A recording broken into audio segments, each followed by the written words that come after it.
Oke, Assalamualaikum warahmatullahi wabarakatuh. Selamat pagi, Ibu Dian yang terhormat dan teman-teman semuanya. Di sini saya Rahmawati Dewi akan mempresentasikan tentang salah satu subtema di 1001 Invention Muslim Heritage in Our World tentang farmasi. Oke, boleh selanjutnya.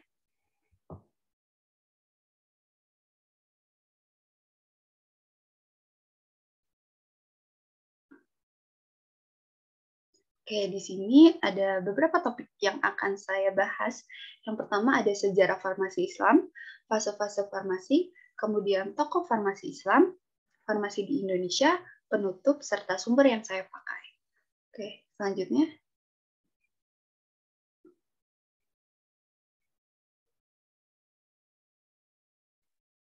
Oke, selanjutnya kita masuk ke topik sejarah farmasi Islam.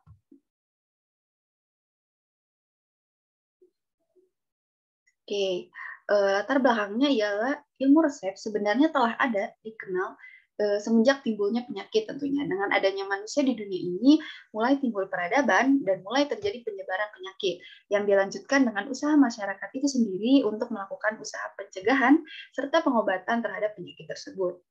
Oke, selanjutnya.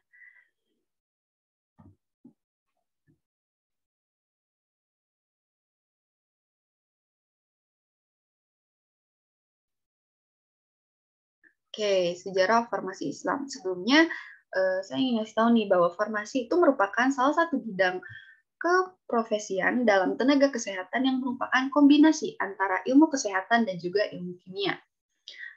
Banyak orang menganggap bahwa kemajuan ilmu farmasi ini berawal dari bangsa Barat, padahal kemajuan yang dicapai bangsa Barat tidak lepas dari zaman sebelumnya, yaitu dunia Islam. Nah, selanjutnya, ahli farmasi ini hadir pada saat Islam sedang mengalami puncak kejayaannya.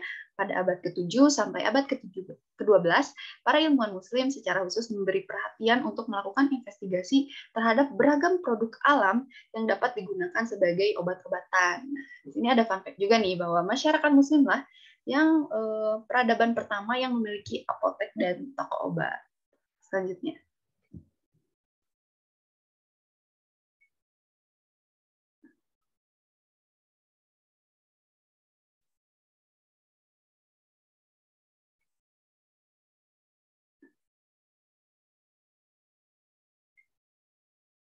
Oke, selanjutnya di sini ada perkembangan sejarah farmasi Islam. Di sini menurut Abu Al-Wafar Abdul Akhir, sejarah farmasi Islam ini terdiri dari 4 fase, di mana dalam setiap fasenya itu terdapat penemuan-penemuan yang bisa dibilang dapat mengubah dunia farmasi gitu. Yang fase pertama ini ada Jabir Ibnu Hasyan, tokoh yang terkenalnya. Fase kedua ada Yohana Ibnu Masawai, yang lalu ada Zakaria Ar-Razi. Fase ketiga itu ada Al-Zahrawi, Ibnu Sina, sama Al-Biruni. Yang keempat ada Ibnu Al-Baita. Tuh. Oke, boleh selanjutnya.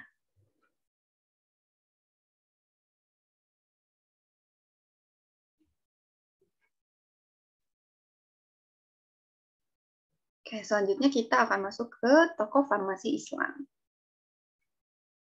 Yang pertama, ada Jabir Ibnu Hasyan atau Geber.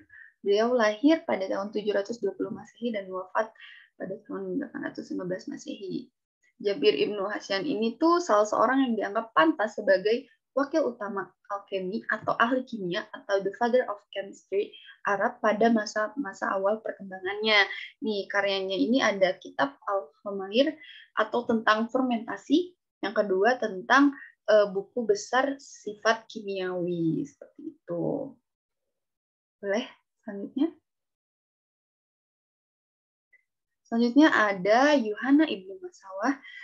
Beliau ini berhasil mengumpulkan sekitar 30 simplisia lengkap dengan metode pengamatannya dan diagnosis fisik terhadap efek farmakologisnya. Nah, di sini ada karya-karyanya. Ada kitab-kitab yang pertama kitab Al-Mustajar Al-Kabir yang berisi tentang daftar penyakit dan cara pengobatannya. Yang kedua ada kitab An-Nawadir Al-Tibian, yaitu sebuah kumpulan catatan medika. Oke, boleh selanjutnya.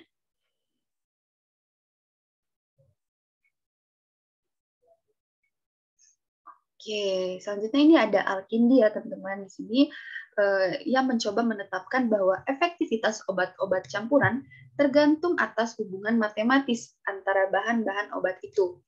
Buku-buku yang ditinggalkan meliputi berbagai cabang ilmu pengetahuan seperti farmakologi.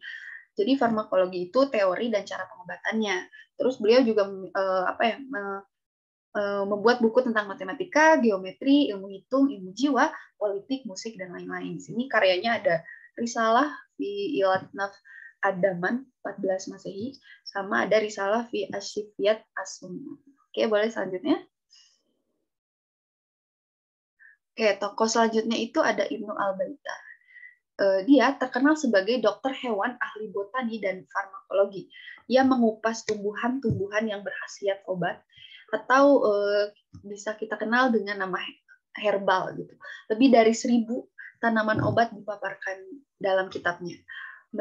Lalu beliau ini membuat kitab dan berbahasa Arab, dan beliau dapat penghargaan terbaik gitu berkaitan dengan botani pengobatan. Ini karyanya.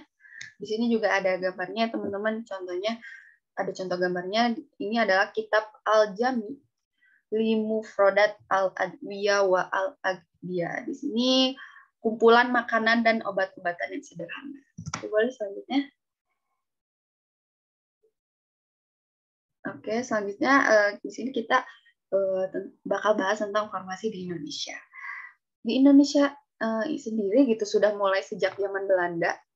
Jadi sudah ada apotek kayak gitu ya. Nah, sehingga undang-undang yang berlaku itu berkibarnya pada negeri Belanda. Gitu. Nah, baru setelah kemerdekaan, buku pedoman maupun undang-undang yang dirasa masih cocok itu tetap dipertahankan, sedangkan yang tidak sesuai dihilangkan gitu. Di Indonesia juga pernah ada apotek darurat nih teman-teman. Melalui Undang-Undang Nomor 4 Tahun 1953 tentang apotek darurat yang membenarkan seorang asisten apoteker untuk memimpin sebuah apotek. Undang-Undang apotek darurat ini sebenarnya harus berakhir pada tahun 1958. Namun karena pada saat itu, pada tahun itu, lulusan farmasi itu masih sangat jarang gitu. Jadi undang-undang ini masih tetap diperpanjang gitu. Boleh di next.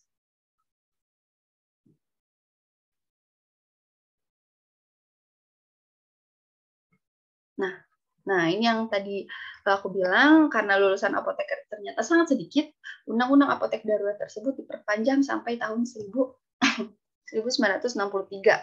Tapi di sisi lain, peraturan ini membuat industri farmasi menghadapi hambatan yang cukup berat, karena kurangnya devisa dan terjadi sistem penjatahan bahan baku obat yang tidak adil gitu, sehingga industri yang dapat bertahan hanyalah industri yang memperoleh bagian jatah atau mereka yang mempunyai relasi yang bagus dengan luar negeri gitu. Dan di sini ada contoh gambar apotek pada zaman dulu ya teman-teman. Oke, selanjutnya.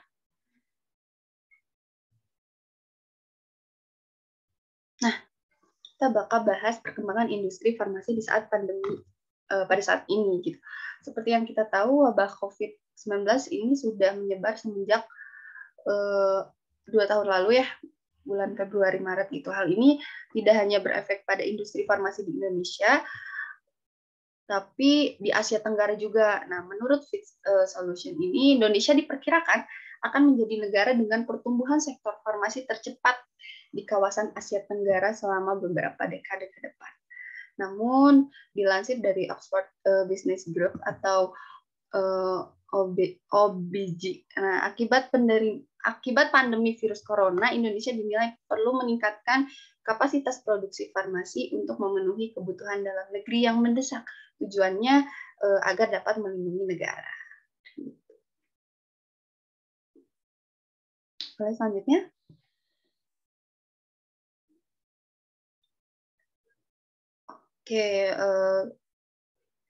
Oke, boleh selanjutnya. Ini sumber yang saya pakai dalam menggali informasi yang saya presentasikan tadi. Oke, mungkin cukup sekian dari saya.